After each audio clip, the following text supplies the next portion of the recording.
আবরারুল হক আসিফ সেদিন দেখলাম বলছে, মানে প্রেমের সুরসুরি কি এমন ভাবে কথা বলছে, তার কথা শুনে যেন মনে হচ্ছে যে প্রেম করা, রিলেশন করা এটা মনে হয় জায়েজ।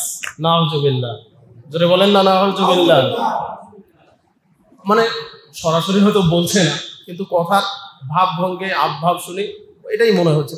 বলছে যে আরে রিলেশন করছেন, তা একটা চলে গেলে তাতে কি হয়েছে, একটা চলে গেলে কি হয়েছে, ওর থেকে ভালোটা আসবে। তো এর দ্বারা কি বোঝা যায়? বোঝা যায় যে মানে সে এটা বিপক্ষে না, এগেনস্টে না, এটার পক্ষে।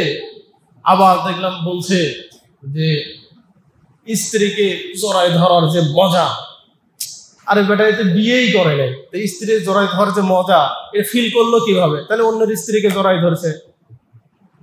এই যে সমাজে মানে বিশৃঙ্খলা তৈরি হচ্ছে।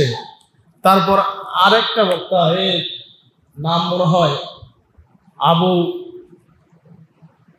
আবু মোহাম্মদ আবদুল্লাহ,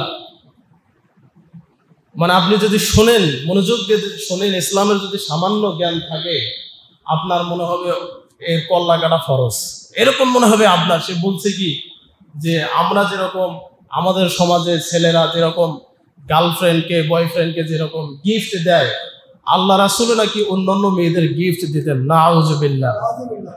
বলেন এই কথা শুনলে কোন আলেম ঠিক থাকতে পারে? মানে একে ভাইরাল হতেই হবে, সমাজের কাছে যে কোনো ভাবে পৌঁছাতেই হবে। সে ইসলাম রসাতলে যাক, জাহান্নামে যাক, পৌঁছাতে হবে মানুষের কাছে। যে রাসূল, যে ইসলাম পৃথিবীতে আগমন করেছে অশ্লীলতা বেহাপনাকে সমাজ থেকে তুলে দেওয়ার জন্য,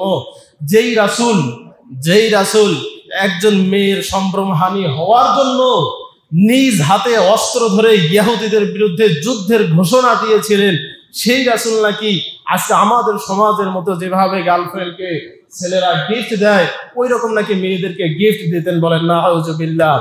আমি আল্লাহর নামের কসম করে বলছি, আজকে যদি যে ওমরের কথা বললাম, ওই ওমর যদি সমাজে থাকতো, এই দুই জানোয়ারের কল্লা কাটা আগে ফরজ ঘোষণা করতেন, ঠিক কিনা?